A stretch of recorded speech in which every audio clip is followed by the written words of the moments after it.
ଯାତ୍ରା ଚାଲିଥିବା ବେଳେ ଗଣ୍ଡଗୋଳ ଦୁଇ ଗୁରୁତର। ବାସୁଦେବପୁର ବ୍ଲକ ବିଦେଇପୁର ମୁନିପଡ଼ିଆ ଠାରେ ଯାତ୍ରାରେ ଗଣ୍ଡଗୋଳ ଦେଖିବାକୁ ମିଳିଛି।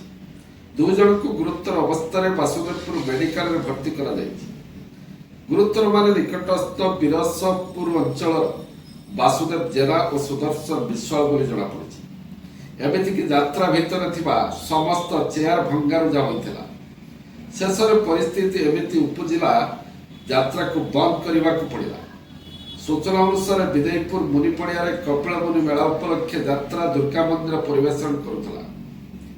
ଯାତ୍ରା ଦେଖୁଥିବା ସମୟରେ କୌଣସି କାରଣରୁ କମିଟି ସଦସ୍ୟଙ୍କ ସହିତ ବଚସା ହୋଇଥିଲା। ପରେ କମିଟିର ସଦସ୍ୟମାନେ ରାଗିଯାଇ ମାରଣାସ୍ତ୍ରରେ ସେମାନଙ୍କୁ ଆକ୍ରମଣ କରିଥିଲେ। ଫଳରେ ସେମାନେ ରକ୍ତାକ୍ତ ଅବସ୍ଥାରେ ତଳେ ପଡ଼ି ଯାଇଥିଲେ। ତେବେ ଦୁଇ ଜଣଙ୍କୁ ରକ୍ତାକ୍ତ ଅବସ୍ଥାରେ ସ୍ଥାନୀୟ ଲୋକମାନେ ମେଡିକାଲରେ ଭର୍ତ୍ତି କରିଥିଲେ। ସେଠାରେ ତାଙ୍କର ଚିକିତ୍ସା ଜାରି ରହିଛି।